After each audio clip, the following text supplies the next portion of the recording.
provide everything we need. Healing, restoration, blessings from the grave. From the grave, You were resurrected. you were resurrected. On the cross you saved humanity. Oh God, you give life. You give life to the dead. You turn water into wine. Nothing is impossible for you. The God. Everybody sing. You are the God. Come on, church. You can do miracles, nothing is impossible. As long as we believe, you can do miracles. Our God is the God of miracles. You are the God who can do miracles. Nothing is impossible as long as we believe. You can do miracles. Our God is The God of miracles. oh, oh, oh, oh, oh, the God of miracles.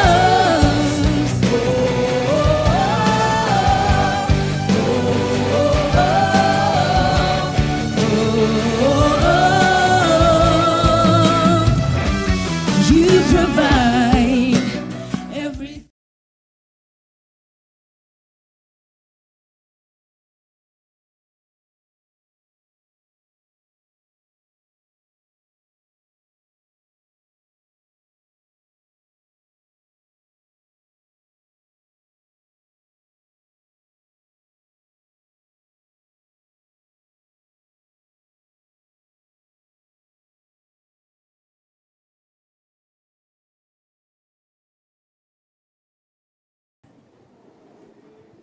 Magandang tanghali, Church of God! Pakibati naman yung katabi mo, kapatid, magandang tanghali sa'yo. Yan, maganda ka pa sa tanghali. Gwapo ka pa sa tanghali. Wow! Talaga naman magaganda ang creations ni Lord eh. Amen? Amen. At tayo yun. Amen. Praise God. Now, bago po ako mag-umpisa, gusto ko munang tanungin kung meron po ba dito mga first-time visitors at ngayon lang po nakarating dito sa church. Pakitaas nga po ang kamay, meron po ba? Wala naman. Ayun, sila. Yan, sige po, tayo nga kayo sandali. Can I request for you to stand? Yan, sige po. Welcome to Church of God General Trias. Palakpakan natin ng Diyos sa buhay nila. Sige po, you can sit. Thank you very much. Thank you for coming. No? At sa araw na to, bago po tayo pumalaot, no? Tignan po natin yan, nakikita nyo sa screen. Yan, Unity in Faith, Cherish the Love and Team, Men and Ladies Joint Fellowship. Wow, sa ano na po yan? Sa 30, no? Saturday, 5 p.m., all the couple is invited, no? Kahit po yung may asawa pero wala dito, nasa abroad, no? Or mga balo, pwede po yan, no? You are welcome. Basta po, you belong to the lady and men, no? Ito po ay isang fellowship na gaganapin po sa September 30. Excuse me, Saturday, that is Saturday, 5 p.m. No, you are welcome to join. Yan, palakpakan naman natin ng Diyos. Hallelujah. Sana po makarating kayo. Now, excuse me po, medyo namalat. Itong mga nakaraang araw, no? Itong mga linggong ito, no? Alam ko naging super busy po tayo. Tama po ba? Iba't iba ang mga pinagkakaabalahan natin. Maraming mga nagtatrabaho, nag-aaral, no? At yung mga house chores, no? Yung mga ginagawa sa bahay, marami tayong mga kaabalahan. Naisip ba natin na kailangan ko rin magpahinga, no? At glory to God, glory to God. Tayo po ay nandito ngayon. Praise the Lord. Sa kabila ng ating mga kabisihan sa buhay, meron tayo laging panahon para sa Diyos. Amen? At hindi po aksidente kung bakit nandito kayo ngayon, mga kapatid. Dahil ang Panginoon ang may dahilan, ano, kung bakit tayo nandito ngayon. We gathered together all for the glory of God, no? Para din po tayo makarinig ng salita ng Diyos. Amen. Purihin ng Diyos. Ngayon, speaking of kaabalahan, no? Super busy ba tayo na kung minsan ay hindi na natin napapansin yung oras, no? Nagiging abala na tayo, minsan yung ating mga kaibigan, mga mahal sa buhay ay minsan na-neglect na natin. Nauubusan tayo ng oras. Alam nyo, hindi nga po dapat sabihin wala akong oras eh. Tama? Kasi ang oras naman po, lahat po tayo binigyan ng Diyos ng 24 hours a day. Tama po ba? Dumadating ang gabi, dumadating ang araw, ang oras po natin ay pare-pareho lang. Kaya lang kung minsan, hindi lang po natin siguro na ma-manage ng tama ano po yung oras na binibigay sa atin ni Lord. Tignan po natin ito, no? Ayan. Yung po, pa-assist nga po sa, sa slides. Yan. Now, okay. Yan. So, sino po ba naka-experience ng ganito? No? Nag-message ka sa kaibigan mo. Sabi mo, dami kong message sa'yo. Marikoy, no? Important yun eh. O, importante yun, pero di ka nagre-reply. No? Meron ba sa inyong nagsabi ng ganito sa kaibigan, o ikaw naman ang nasabihan kaya nito, no? Dami kong message sa'yo, hindi ka nagre-reply. Tapos sinagot ka ng ganito, sorry ha, sobrang busy kasi ako eh. Nakarelate? Meron ba? Meron? No? Ikaw ba yung nagsabi ng sorry ha, busy ako eh? O ikaw ba yung nagtanong ng dami kong message sa'yo, hindi ka nagre-reply? Ikaw ba yun? O kung sino ka man dyan, ikaw na bahala dyan. No? Tapos sinagot ka ng ganito, busy? TikTok ka lang naman ng TikTok? Wow! Usong-uso kasi yan, ano? Busy, hindi nakaka-reply, pero TikTok naman ng TikTok. Oh. Ngayon, alam niyo po, kidding aside, seryoso naman tayo.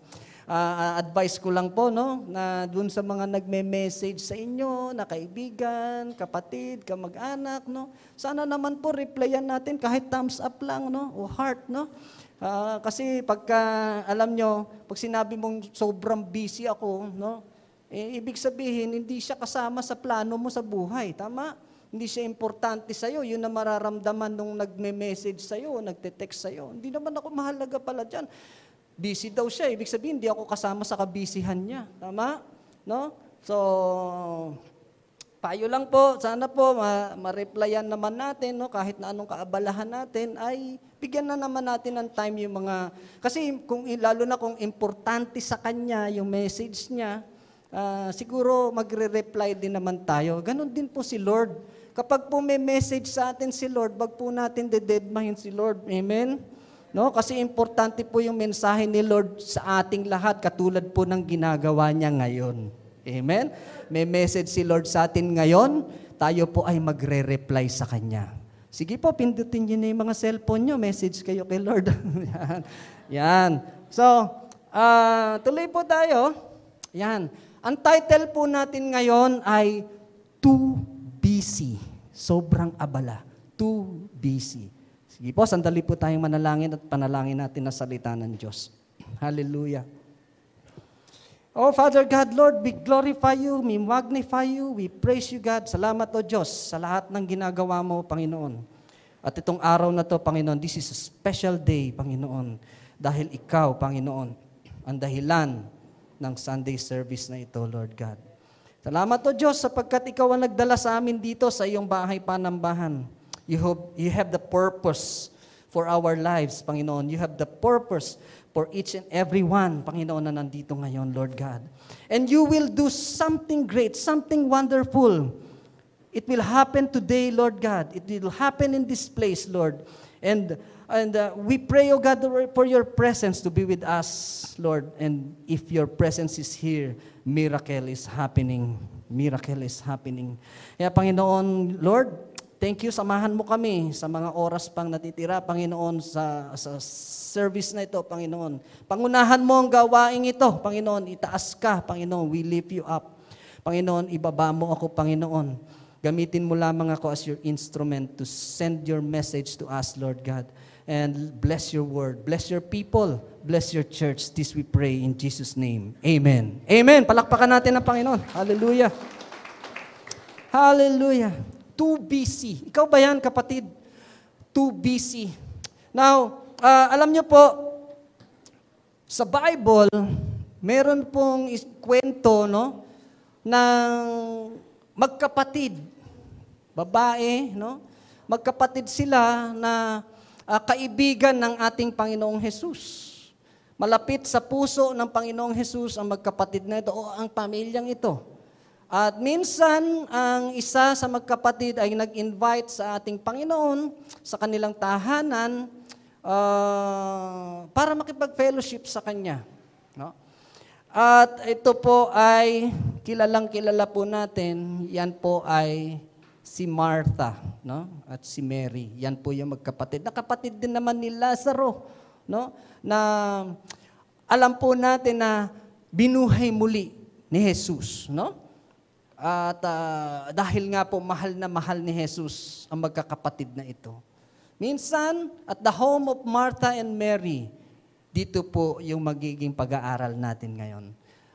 Dadako po tayo sa Luke 10:38 hanggang 42.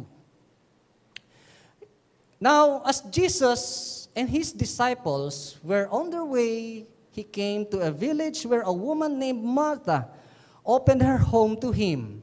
She said, she had a sister called Mary who sat at the Lord's feet listening to what He said. No, nakikinig po itong si Mary. Minsan, no, inimbitahan ni Martha si Jesus Christ sa kanilang tahanan at nandun din yung kapatid niya na si Mary na nakikinig sa ating Panginoon. Sabi po dyan, sat on the Lord's feet and listening. Ibig sabihin po, no, talagang nagpakumbaba si Mary, umupo siya doon sa paanan ni Jesus at nakikinig siya sa salita ni Jesus. No? While Martha was distracted. So siya pala yung busy dito. No? Distracted by all the preparations that had to be made. No? Busy siya, marami siyang kailangan tapusin. She came to Him and asked, eto na, Lord, don't you care that my sister have let me to do the work by myself? Ayan, lumapit si Martha kay Jesus upang magreklamo. Sabi niya, Lord, hindi ka ba nababahala o wala ka bang pakialam na ang kapatid ko ay nandito sa'yo, ako ay busy? No? Hindi mo ba, pwede ba, tell her to help me? Di ba? Sabi niya, Panginoon, sabihin mo naman sa kapatid ko, tulungan ako. No? Siguro, no, kung tignan natin yung eksena, maaaring sinabi ni Martha, psst, psst, Mary, ang ginagawa mo dyan, dami-dami kong ginagawa dito. Minsan lang dumating ang anak ng Diyos sa bahay natin, anong ginagawa mo? Di ba? Na siguro sabi naman ni Mary sa kanya, sino ba nag-invite? Di ba ikaw nag-invite kay Jesus? O di ikaw magawa ng work, no? Ano lang yun, ha? Maaaring yun ang pag-uusap nila, no? Tell her to help me. Wow, nagko-command si Martha kay Lord, no? Inuutusan niya, no? Malinaw diyan eh. Tell her. Sabihin mo sa kanya nga, tulungan niya ako. Ito sagot ni Lord sa kanya. Hindi naman nagalit si Jesus Christ kay Martha eh. Sabi niya, Martha. Wow, dalawang beses tinawag. Pag kaya kayo tinawag ni Lord ng 2 beses yung pangalan ninyo, no? Ano kaya ibig sabihin nun? No? Are you in trouble? Kasi, Martha. No? Ibig sabihin po niyan, kilalang-kilala niya, no? Ganun kalapit sa puso niya si Martha.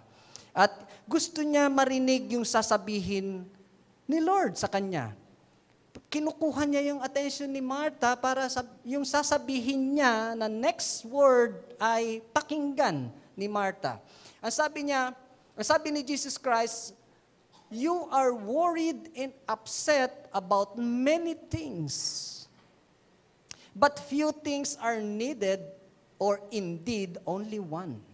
Yan. Sinabi na po ni Lord John, Jesus Christ, kay Martha, masyado kang abala, masyado kang busy sa mga bagay-bagay na hindi naman masyadong mahalaga. Hindi naman sinabi ni Lord sa kanya na, Martha, hindi mahalaga yung ginagawa mo. Walang kwenta yan. Pangit yung ginagawa mo. Tumigil ka dyan. Di ba? Hindi naman niya sinabihan. Pero sabi niya dito, Mary has chosen what is better. Yun. What is better? Ito ang mas maganda, yung ginagawa ni Mary, kesa dyan sa ginagawa mo. No? And it will not be taken away from her. Yun palang ginawa ni Mary. Bakit mahalaga? Dahil yon ay hindi maaagaw kailanman kay Mary. Ano po yun? Yun yung makinig sa salita ng Panginoon. Amen? Kaya pala tayo, sa ginagawa ninyo ngayon na nakikinig sa salita ng Diyos, yan pala ay mas mahalaga kaysa dun sa mga bagay na pinagkaabalahan nyo kanina, kahapon, Ngayon pala yung mas mahalaga. At sinasabi ni Lord ngayon sa atin ngayon, it will not be taken away from you. Amen? Praise the Lord. It will not be taken away from you. Kaya yung ginagawa natin ngayon na nakikinig tayo ng salita ng Diyos, salamat sa Diyos dahil ito pala ay mahalaga. No? Na-appreciate ni Jesus Christ ang ginagawa natin ngayon. Kaya salamat sa Diyos at nandito ka ngayon, kapatid. Hindi mo pinagpalit yung kaabalahan mo sa labas sa pagdalo mo sa gawain sa Panginoon. Hallelujah. Praise the Lord. Now, worried and upset about many things. No? Minsan ganun tayo. Masyado tayong na-upset, masyado tayong balisa sa mga bagay-bagay sa mundong ito. No? And Jesus doesn't need anything from us. Tandaan po natin yan. Because Jesus Christ is already complete. No? It is us who needs Him. Tayo ang may kailangan kay Jesus. Amen? Jesus is complete. No? Pero tayo ang kulang. Kaya kailangan natin si Jesus. Amen? Kaya ano ang dahilan mo para hindi ka mag-ukol ng panahon kay Jesus na kailangan mo si Jesus sa buhay mo, kapatid? Now, si Martha, she's distracted about what had to be done. Distracted about what had to be done. No? Nadidistract siya sa mga bagay na kailangang matapos. Sa buhay natin, minsan ganyan, meron tayong mga plano, meron tayong mga gustong tapusin at doon tayo masyadong distracted. Doon tayo nakafocus. Kailangan kong tapusin ito. Ito ang plano natin. Ito ang plano ko. Kailangan ko itong magawa. Kailangan ko itong i-rush. No? Tandaan po natin si Jesus Christ, siya nagbi-minister, busy din siya. Di ba? Busy siya sa paghayo, busy siya sa pagpapagaling, busy siya sa pagpipreach, busy siya sa paghihimala. Pero hindi po siya naging rushed, no? Hindi siya na-distract, no? Laging busy siya, pero hindi siya nagra-rush. Kasi kung minsan tayo busy and we are rushing, no? Masyado tayong natataranta, no? Yun ang word. Now, she's worried, si Martha pa rin, she's worried about what hadn't been done. Yan. Busy din siya, worried siya dun sa mga bagay na hindi natapos. Ganyan din ba tayo? Hindi natapos itong hindi na-accomplish. No? Nag-aalala ka ngayon, di ka makatulog. No? Yan. So, ito pa, she complains about who's not helping her to get it done.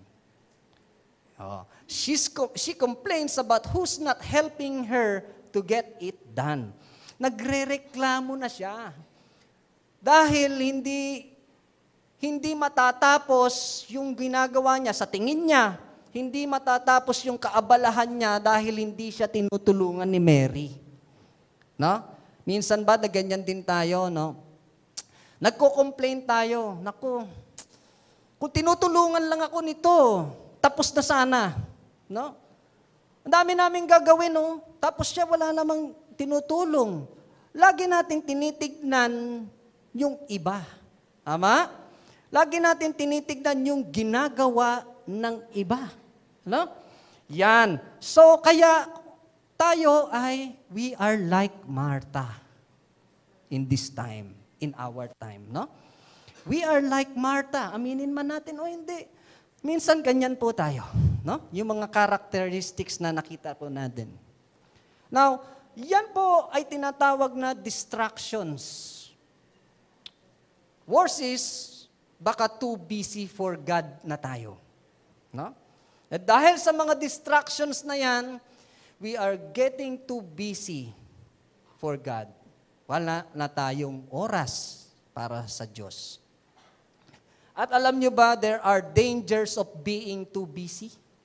Hindi po masama na maging busy kesa naman sa walang ginagawa. Tama? Kaya lang, iba po yung busy sa too busy. No? Sobrang busy na ako. No? At meron din po yung mga panganib. Ano-ano po yan, no? Now, this is the word, the keyword, busy. Meron po yung acronym.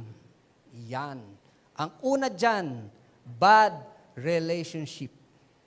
Alam nyo ba na pag sobra kang busy, it will cause you bad relationship? Bad relationship to your spouse, bad relationship to your children, bad relationship to your family, bad relationship to your friends. Bakit ka mo? Sobra-sobra ka nang magtrabaho. No? Daig mo pa ang 7-Eleven, no? Na 24/7 ka. No? Hindi ka na nagpapahinga. Minsan kailangan mo lang matulog, hindi ka pa rin natutulog. No? Pagdating mo ng bahay, papakita ng anak mo sa iyo yung perfect score niya sa exam. Sasabihin, yan ba? O sige. Pagod na si daddy. No? O kaya, meron kang araw na day off, no? Gustong makipaglaro ng anak mo sa'yo. Pagod si daddy, ngayon lang ako magpapahinga eh. No? Bukas papasok na naman ako eh. Ikaw na lang maglaro, tawagin mo yung kalaro mo. No? Or, maybe, maghahanap din naman yung asawa mo na i-date mo siya. Nagde-date pa ba kayo? Date mo naman ang asawa mo. Baka sobra-sobra na yung trabaho mo. Kahit dyan lang sa kapi-kapi dyan sa 7-Eleven, pwede na siguro yun. No? Fishball man lang. No? Fishball kayo. No? Baka wala ka ng panahon. Kasi puro ka na lang trabaho. Trabaho. No? Yun na lang yun. Tandaan niyo po, hindi po masamang magtrabaho. Tama? Kasi kung hindi ka magtrabaho, paano mo naman papakainin ng mga anak mo? Paano ka bibili ng damit? Paano ka magbabayad ng mga bills mo? No? Wag lang pong sobra-sobra to the extent na wala na po tayong oras, no? Para sa mga mahal natin at mga nagmamahal sa iyo, no? Kaya po, ang sobrang kabisihan, it causes bad relationship. Ano po ang sumunod? Unhealthy. Unhealthy for your body. O, sino po nakaka-relate dito na sobrang kabisihan mo, hindi ka na natutulog. Hindi ka na rin kumakain. No? Bukas ang Samson para sa iyo. No? Baka sa sobrang kabisihan mo, pinababayaan mo na yung katawan mo, hindi ka na naliligo. Naligo ba kayo ngayon? Naligo naman kayo, no? Alam nyo, minsan, short testimony. Minsan po, totoo po ito, no? Sa sobrang kaabalahan ko, dami kong ginagawa sa bahay, mga task, may uutos pa si misis ko, ano ito, no? Gagawa ko ng preaching. Alam niyo po, minsan lumipas yung tanghali, 12:00 na pala, di pa ako nakain, no? 2:00 na pala, no? Kakain ka, sandali, paspas ka pa, tapos babalik ka sa ginagawa mo. Dumating na gabi. Hindi pa pala ako naliligo. Pambihira. Ano? Yun. Sabi ni misis ko, hindi ka pa naliligo. Pambihira ka. Gabi na. No? Yun. So, sobrang busy. Minsan, hindi ka na nag-exercise. No. Baka meron dito hindi na nag-exercise. Kahit mag-bending-bending lang. No? Kaya mamaya, pag may nahulog, pinulot mo, hindi na ako makatayo. No? Kasi pinabayaan mo na yung sarili mo. Sa sobrang kaabalahan mo.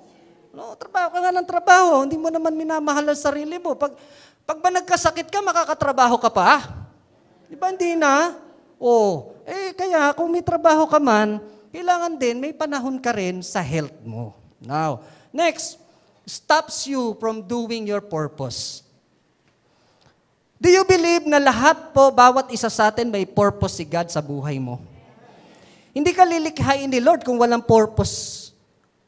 Wala kang purpose. No? Hindi ka singaw dito. Ginawa ka ni Lord dahil may purpose ka. At ang purpose ni Lord sa iyo is to serve Him, no? To worship Him. Dahil sa sobrang kabisihan mo, baka may calling ka kay Lord para mag-ministry sa Kanya. Pero ninineglect mo siya. Dahil sabi mo, Lord, wala akong time Sabi sa'yo ng pastor mo, alam mo, sa nakikita ko sa'yo, pwede kang mag-serve kay Lord sa ganitong ministry. Pastor, saka na lang, wala pa akong time Baka rapture na, wala ka pa rin time. No? Paano kaya yun pag ganun? So, yung purpose minsan nauudlot dahil sa sobrang kabisihan natin. Amen? Imbes na nakakapag-serve ka na kay Lord, kailan pa? Kasi busy pa ako pag hindi na ako busy. Kailan yung hindi ka na busy? Hindi ka na makalakad, hindi ka na makatayo. No? Paano ka magsaserve doon? Paano mo mapupulfill yung purpose ni Lord sa buhay mo? Mahalaga kay Lord. Mahalaga ka kay Lord, kapatid. At may purpose si Lord sa iyo. Amen? Huwag nating sayangin yun. You may feel empty. Sa letter Y, you. That's you. You may feel empty. Ano ibig sabihin nito? Sa kabila ng lahat ng kaabalahan mo, sa kabila ng lahat ng mga pinaggagawa mo, sa lahat ng kabisihan mo, hindi ka pa rin masaya. Parang may kulang. Parang may kulang. Hindi ka pa rin satisfied. No? Kasi may kulang. No? Dahil sa sobrang busy mo na nga hindi mo na na-enjoy yung buhay mo. Tama? Baka magmula nung bata ka, wala kang ginawa kundi magtrabaho. Tumanda ka na, hindi mo na na-enjoy yung youth mo. No? Empty ka pa rin. No? Hindi ka nakapag-serve na kay Lord. Kasi sobrang busy. No? You are too busy. So yan po ay ilan lamang sa mga dangers ng being too busy. Alam niyo, natuwa ako dito sa nakita kong quote. If Satan can't make you bad, he will make you busy. Yan. Ang gusto ni Satan sa atin, maging katulad natin siya. Gusto niya tayo maging masama. Tama? Kailan ba naman naghangad si Satan na maging mabuti tayo? Di ba? Kasi gusto nga niya tayong agawin kay Lord No, kung mabuti ka, sumusunod ka kay Lord, hindi ka niya maaagaw kay Lord. Ngayon, kung ikaw, sinasabi mo na ikaw ay Kristiyano, you are follower of Jesus Christ, at hindi ako kayang gawing bad ni Satan, ang gagawin niya sa'yo, he will make you busy. Amen? Hindi nga ako bad. Pero gagawin naman ni Satan lahat ng paraan para maging busy ka. Pag naging busy ka, affected na lahat. Pati yung relationship mo sa family mo, just like this. Sino po ang ganito? Huwag na itaas ang kamay. Sino po ang ganyan sa bahay? Katabi mo yung misis mo. Hindi naman kayo ang nag-uusap, iba yung kausap ng misis mo, iba yung kausap ng mister mo sa cellphone. No? Nagdi-dinner kayo, nagla-lunch kayo ng family mo. Imbes na pinag-uusapan ninyo yung school ng anak mo, kamusta yung trabaho mo, honey, iba pala yung kausap. Naku, di ba? Tapos minsan, may kinikwento ka doon sa katabi mo, kapatid mo, asawa mo, may kinikwento ka. Ganado ka sa pagkikwento. Tapos sabi mo, di ba no? Sabi, Ano? Ano yun? Yeah? Di ba? Kasi, ganun siya ng ganun, no? Tapos, lang siya, anong masasabi mo? Ano yun? Ano yung sinabi mo? Ganon? Alam niyo po, nung tumatawa kayo, alam niyo po, ang technology, hindi po masama. Ang mga gadget ngayon na imbento ng tao, hindi masama. Malaking tulong po sa atin to. Amen? sa mga nag-aaral ngayon, yung mga kaidaran ko, nung nag-aaral ba tayo, meron tayong internet? Meron ba tayong Google? Di ba wala? Para makapag-research ka, pupunta ka sa library. No? Minsan, suplada pa yung librarian, hindi ka pa pahihiramin ng libro. No? Wala na to eh. Balikan na lang bukas. Bukas na yung pasahan ng research mo. Di ba? Ang hirap ng panahon noon. Alam nyo, share ko lang ang misis ko noong 98, 99. Hindi ko pa siya misis noon. Nag-abroad siya, pinadala ng company sa Japan, no? Doon sa company nila. Para kami magkaroon ng communication, sulat. Love letter. Sino nakaka-relate? Love letter, pagkatapos, sobre mo, pupunta ka sa post office, uhulog mo, maghihintay siya ng mga 10 days bago makarating. Tama? Minsan more, no? Tapos, pagdating sa kanya, yung balita mo, bilasana. No? Tapos, sasagutin naman niya yun. Kinikwento mo doon, akala niya yun pa. Tapos, sasagot siya. Pagdating mo dito, huli na to, sasagot ka na naman sa kanya. Sasabihin mo, okay na ako eh. Tapos na. No? Pagpapakuha ka ng picture, kailangan meron kang camera na, merong film. Tama? Tapos, pag pinaprint mo yung film, 24 copies, 24 shots pala. Mabubuo doon, 2 lang, 3. Paano yung iba? Tapos hindi mo pa alam yung itsura mo doon kung maganda ka doon, no? Yung pagka-smile mo. Ngayon nakikita mo na yung sarili mo, di ba? Nagpapakute ka na pag nagse-selfie ka, di ba? Natitignan mo kung pogi ka o maganda ka sa picture. Doon hindi, no? O tingnan, maganda ba? Matt, maganda ba? Maganda ba? Di ba? O shot mo na. O di ba? O, worse pa nun, na-expose yung film. Wala na, di ba? Pero ngayon, dahil sa technology, di ba? Natutulungan tayong ma-advance, no? Napapadali ang buhay. Hindi yung madali yung buhay, mamamatay ka na. Ibig sabihin ko, yung mga mahirap dati na ginagawa natin, ngayon po ay napapadali. Tama? Kaya lang kung minsan tayo na rin ang nagpapasama. No? Inaabuso na po natin yung technology. Yan. Kaya kung minsan nasisira ang relationship, kaya nga po sinasabi dyan, no? If Satan cannot make you bad, he will make you busy. True? Saan? Sa mga technology nating ini-enjoy ngayon. Amen? At wag naman po sana nating gagawin yan, ano? Yan. So, now, what should we do? Yan po ang tanong sa ating lahat ngayon. What should we do? Siyempre, prioritize Jesus. Amen? I have 4 points here. No, each point ay 30 minutes. Okay ba sa inyo yun? Okay yan, ha? Okay, ha? Sabi nyo yan. 30 minutes each point. Joke lang. Prioritize Jesus. I-priority mo daw si Lord. No? Kung meron kang ibang pinagkakabalahan, santabi mo muna yan, pero unahin mo si Lord. Sino po ang ganito? Pagka nag-grocery o nagsha-shopping, merong list. What's first on your list? Alam niyo po, kami ng misis ko, lagi kasi kaming lack of budget eh. No? Yung budget mo, tama lang, sapat lang. Ngayon, pag mag-grocery kami, Mami, ano yung uunahin natin? Pagkakasyahin natin yan eh. No? Una muna, siyempre, yung sabon, bigas muna, no? Nakaano yan? Priority. Ano priority mong unang bilin? No? Dati, pupunta ka sa grocery, titignan mo, ano yung una, yung mahalaga. Tapos, pag may tira, sige, pwede tayo mag-Jollibee pa. Tama?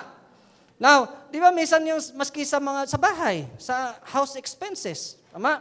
Sweldo ka, ito lang sweldo ko, eh. Ano ba unahin natin? Siyempre, unahin natin yung bayad sa bahay, no? Pinapalayas na kasi tayo dito. Tapos yung moral ko, puputulan na tayo. Yan, unahin natin, priority, no?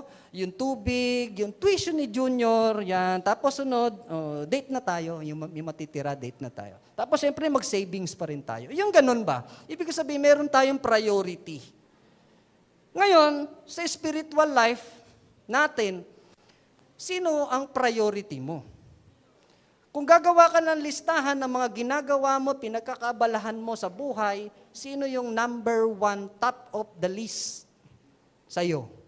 Si Jesus Christ ba yon? Now, sinasabi po dito, prioritize Jesus. Very, very famous verse, Matthew 6:33. But seek first the kingdom of God and His righteousness, and all, sabihin natin, and all these things will be added to you. No? Unahin mo muna ang Diyos. At sabi po dyan, all. Sabi mo ulit, all. All these things. Ibig sabihin, lahat yan. No? Walang kapiranggot, lahat yan. Ibibigay yan lahat ni Lord sa'yo kung uunahin mo siya. Amen? Praise God. So, hindi po ako may sabi niyan. Bible po may sabi niyan. Yan. Prioritize Jesus. And number 2, stop worrying. O, sino dito ang warrior? O warrior ka ba? No? Kapag ka worrying, no? Ay, yan po ay makakasama sa atin, no? Alala ka ng alala sa mga bagay-bagay, no? Masyado kang abala, tawag dito, balisa, no? Sa mga bagay. Kaya nagwo-worry ka. And sabi po, worrying doesn't change anything. Wala naman mababago eh. Sige, mag-worry ka na mag-worry. Makakabuti kaya sa'yo? It only makes it worse. Mapapasama lang. No? Worry. Tapos mamaya magulat ka, mag-BP ka, ang taas na ng dugo mo. No? Susunduin ka na ng ambulansya kasi inatake ka na sa sobrang pag-worry mo. No? So, nakabuti ba? Sabi, masyado mong pinapagod ang sarili mo at inuubos mo na ang oras mo sa mga bagay-bagay na mawawala din naman sa iyo balang araw. Have you realized that? Na kung minsan, masyado mong pinapagod yung sarili mo sa mga bagay na hindi naman po permanente. Amen? Pansamantala lang. Ano man yung mga possessions na nai-enjoy natin ngayon dahil sa sobrang kaabalahan mo, oo, dahil sa pagsisikap mo yan, pero naisip mo ba na balang araw, pag dumating si Jesus, iiwan mo din naman yan? No? Kung ikaw ay mapapasama sa rapture, hallelujah. Pero lahat ng possessions mo, iwanan mo yan. Sasama mo ba sa langit yan? Di ba? Hindi mo na kailangan sa langit yan. No? Sasabihin mo, teka muna Lord, kabibili ko lang ng kotse ko, dadaling ko yan. No? Hindi mo pwedeng gawin yun. No? Wag na rapture. Kung ikaw ngayon na mawala. No? Alam mo ba kung hanggang kailan ang buhay mo? Naka-record ba yun? Teka, sa isang linggo pala, tapos na buhay ko. No? Walang alam sino man sa atin. No? Naghirap ka na naghirap, tapos yung lahat ng possessions mo, lahat ng pinundar mo, iiwanan mo rin yan. Tama? Amen? Sino nakapanood dito sa Channel 7, yung Royal Blood? Wow. Alam niyo yun? Pinag-aawayan nila yung kayamanan ng tatay nila. Nagpapatayan na sila, di ba? Nagpapatayan na sila. Pati tatay nila, pinatay na nila. No? So, nagpundar ng kayamanan, saan mapupunta? Wala. Di ba? Wala. Pinag-awayan pa. No? Hindi masama po na mag-invest, no? Dahil kung mahal mo naman yung iiwanan mo, para din naman sa kanilang kinabukasan yon. Kaya lang po, ang sinasabi po, wag tayong doon masyado mag-focus. Amen? Kasi yung mga material na bagay, kaya naman ibigay ni Lord yan sa iyo eh. Amen? Ang sabi nga niya, seek ye first the kingdom of God. Siya muna. No? Lahat yan ibibigay sa iyo. Basta't kailangan mo, alam naman ni Lord John, ibibigay niya yun sa iyo. Amen? Wag lang sobra-sobra. Wag pong maging greed. Yan. Number 2, stop worrying. Yan sinabi ko. Philippians, do not be anxious about anything, but in everything by prayer. Nagpe-pray pa ba tayo? But by prayer and supplication with thanksgiving. Nagpapasalamat pa ba tayo? Thanksgiving, let your request be made known to God. Yan. Ayaw ni Lord ng anxious tayo, ha? Yan. Now, sunod, mind your own business. Kung mapansin niyo sa story, si Martha, hindi siya nagmamind her own business. Tinitignan niya yung ginagawa ni Mary versus dun sa ginagawa niya. Tama? Minsan po tayo, sa ating buhay, ganyan din tayo. Ang nakikita natin yung iba. Yung iba. Kinukumpara mo yung iba sa sarili mo. Tama? Ba't ako ganito? Ako lang ba? Ako lang, ikaw hindi. No? Ba't parang ang tamad naman niya, ako hindi? No? Tandaan po natin, si Mary, hindi po siya lazy. No? Hindi tamad si Mary at masipag si Martha. Hindi siya yung model Christian na, kailangan gumawa ko ganito, gano'n. No? Si Mary ay, sabi nga ni Jesus, ginawa niya yung mas importante. No? Kaya kung minsan tayo, hindi lang natin alam kung bakit ganun yung kapwa natin at i-compare natin sa ating sarili. Kasi hindi natin alam yung kahalagahan ng ginagawa niya. Amen? Kasi ang nakikita lang natin yung panlabas. At tinitignan mo rin yung sarili mo. Ang sa tingin mo, ikaw ang magaling, ikaw ang tama, ikaw ang masipag. No? Sometimes nangyayari po yan sa family. Sometimes nangyayari po yan sa workmates, sa workplace. Tama? Minsan nangyayari yan sa church. Amen? So, sabi po, mind your own business. Focus on what you are doing and how you can please the Lord. Yan. Yan po importante. Mag-focus ka sa ginagawa mo, yung ginagawa mo ba ay napiplease ba si Lord? Don't worry about what anyone else is doing. No? Huwag mo siyang pakialaman. No? Basta ang mahalaga yung ginagawa mo, you please the Lord. Amen? You please the Lord. Sabi po dyan, mind your own business. Proverbs 21:2, every way of a man is right in his own eyes. But the Lord weighs the heart. Alam niyo naman, tayo, laging sa tingin natin, tayo ay tama. Yung ginagawa mo ay tama. Hindi ka naman gagawa ng mali, di ba? Sa tingin mo mali, hindi mo naman gagawin yon, di ba? So, kung sa tingin mo ay tama yun, yun ang ginagawa mo. No? Minsan yun nagiging righteous ka kasi ang tingin mo lagi tama yung ginagawa mo. Pero sabi po, but the Lord weighs the heart. Hindi po mahalaga sa Panginoon kung ano yung mga ginagawa mo. Mahalaga sa Kanya yung puso mo. No? He weighs your heart. Tinitignan po ng Diyos ay ang ating puso, ang nilalaman ng puso mo. Ito po ang mahalaga. Napakaganda nito. Spend quiet moment with God. Spend quiet moment with God. Sometimes, you have to keep quiet and listen to God's voice. Ginagawa po ba natin to? Sino po dito ang nagdi-devotion pa? Family devotion, personal devotion, group devotion, ministry devotion, no? Napakahalaga po ng devotion. Share ko lang po, no? Just recently, binalik po namin yung pagdi-devotion ng family every Saturday night. Kasi minsan, sabi ko, pasyado na tayong nagiging abala sa mga buhay-buhay natin, no? Kasi nung nag-devotion kami noon, naalala ko nung pandemic, nung hindi makalabasan lahat, merong build an altar, no? Sino yung nag-participate dito noon? Build an altar. So, di ba, araw-araw, no, nagde-devotion tayo. So, napakahalaga po nung meron tayong quiet moment with God. Kahit personal mo. Kahit personal mo. Sabi po dyan, sa Psalms 145:18-19, the Lord is near to all who call on Him. To all who call on Him in truth. He fulfills the desire of those who fear Him.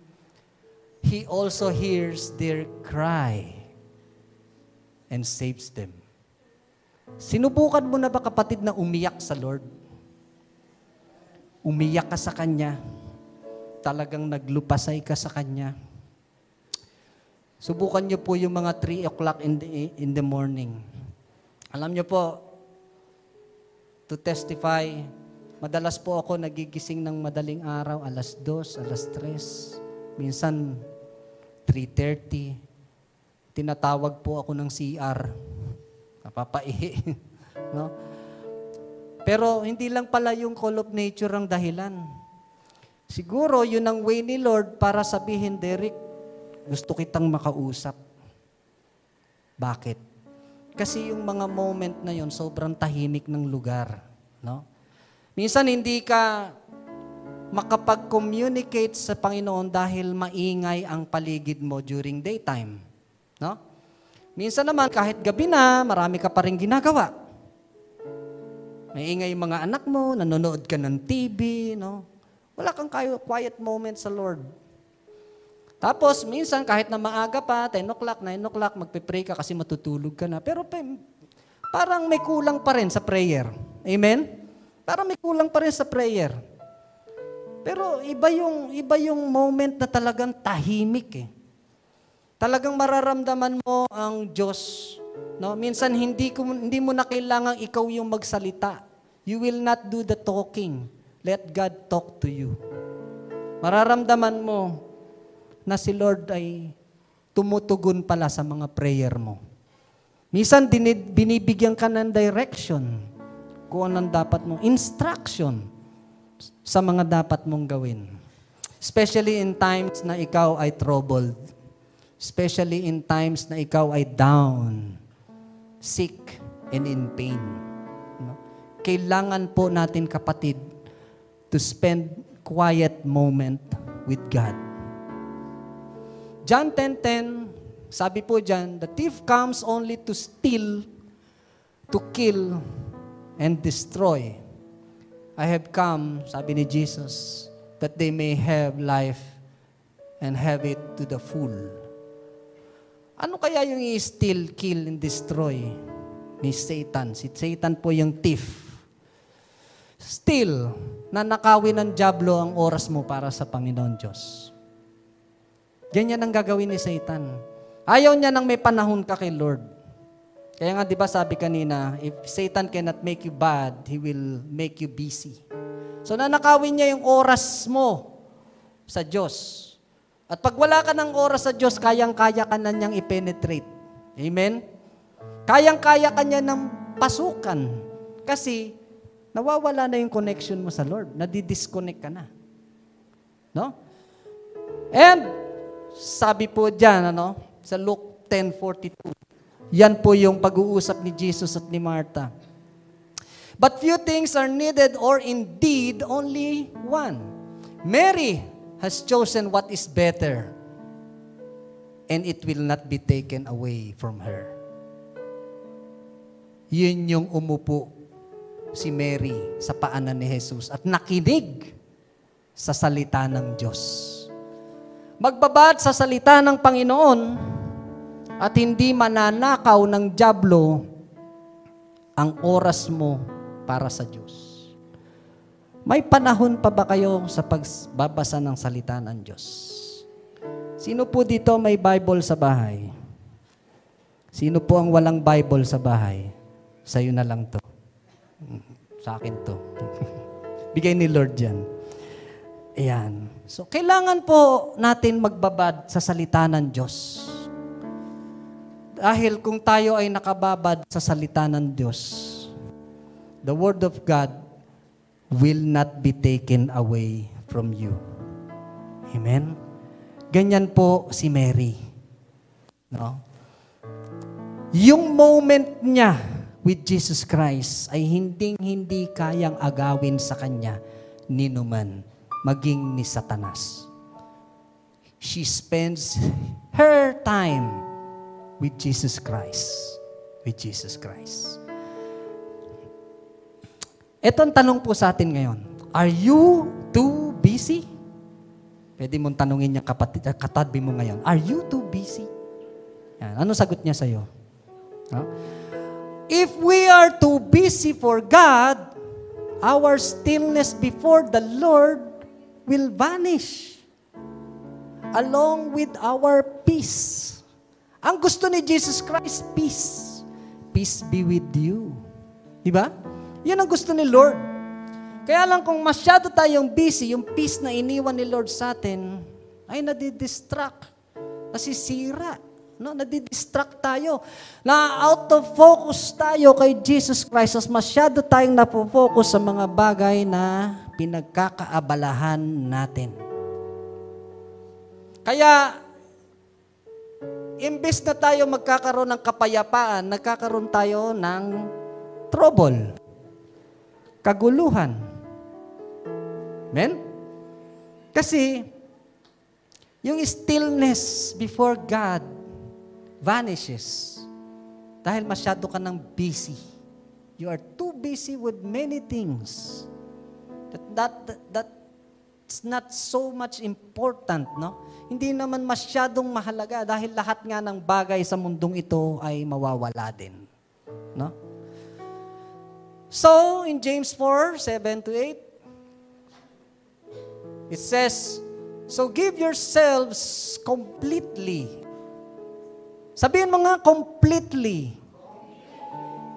To God, stand against the devil, and the devil will run from you. Come near to God, and God will come near to you. Praise God. Praise God. Praise the Lord. Give yourselves completely to God. Ginawa ka ng Diyos na complete, kapatid. Hindi ka magbibigay sa Lord ng partial. Hindi ka magbibigay sa Lord ng half. Sinabi po dyan, give yourselves completely to God. Dahil ang buhay po natin na ito ay hindi natin pag-aari. Our lives is not our own. Remember that. Hindi po natin pag-aari itong buhay na to. Dadating ang panahon, kapatid, isa sa uli natin to sa may likha sa atin. Dadating yun. And who knows? None of us. Only God knows kung kailan niya babawiin yung pinahiram niyang buhay sa atin. At pag tayo bumalik sa Kanya, hindi po partial.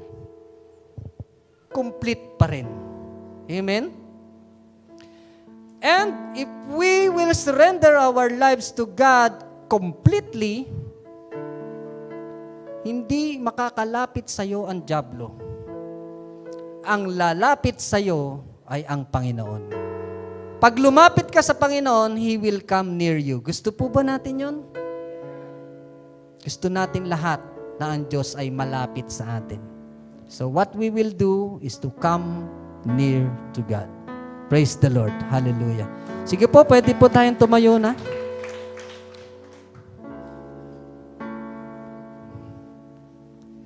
As the praise and worship team sings this song, I want you to reminisce. Think of those things na masyado tayong nagiging abala. Baka nauubos ang panahon mo sa mga bagay-bagay na naglalayo sa'yo sa Panginoon. Na yung relationship mo sa Diyos na supposed to be ay araw-araw dapat na connected ka sa God. Pero nang dahil sa sobrang kaabalahan mo, nalilimutan mo, oo nga pala, kulang na ang oras ko sa Panginoon. Oh, worse is wala na pala akong oras sa Diyos. And now is the time para mag-reflect tayo. Mag-reflect ka, kapatid. At anuman yung mga baggages mo ngayon, pagkatiwala mo sa Diyos yan. Ano man ang karamdaman mo, kapatid, let the Lord heal you in the name of Jesus. Give yourselves away to God. Give yourself away to God. At hayaan natin na ang buhay natin ay paggamit natin sa Diyos. Let your life be used by God. Pwede kang lumapit ngayon dito sa altar. Kung sinasabi mo na sinusuko mo sa Diyos ang lahat sa akin, you can come to the altar Cry out in the name of Jesus. Cry out to God. Buhos mo yan sa Panginoon. Isigaw mo sa Diyos ang iyong mga panalangin. Isigaw mo sa Diyos ang iyong mga hinaing. Iiyak mo sa Panginoon kung ano nagpapahirap sa iyo, kapatid. Yung pagpapasalamat sa Panginoon, isigaw mo sa Kanya. Alam ko, we are so blessed. Marami kang pagpapalang tinanggap sa Diyos at hindi mo kayang hindi ipagpasalamat sa Diyos yan. Ilalapit mo yan ngayon, kapatid, sa Panginoon. Yes, I'm inviting everyone to come near to God. And when you come near to God, God will be near to you. Lapit ka sa Panginoon.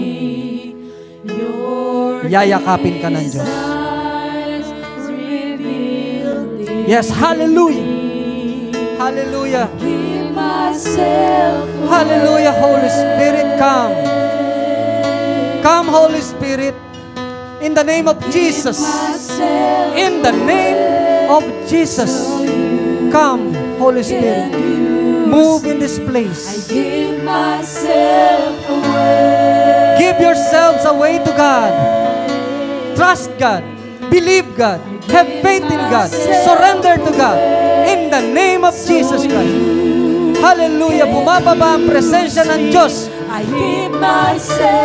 Damahin mo ang presensya ng Diyos, kapatid, sa iyong buhay. Hallelujah. Hallelujah. Holy Spirit, come. Oh, Holy Spirit, come and move. Because Holy Spirit is moving. Miracle is now happening. Nangyayari ang himala ngayon ng Diyos. Kandara, kandara. Oh, hallelujah. Oh, hallelujah. Holy Spirit, come. Oh, Holy Spirit, come. Touch lives, Panginoon. Touch lives in the name of Jesus. In the name of Jesus. Giving is part of worshiping. To all who desire to give, you may give your tithes and offering through online bank transaction. Details are provided below.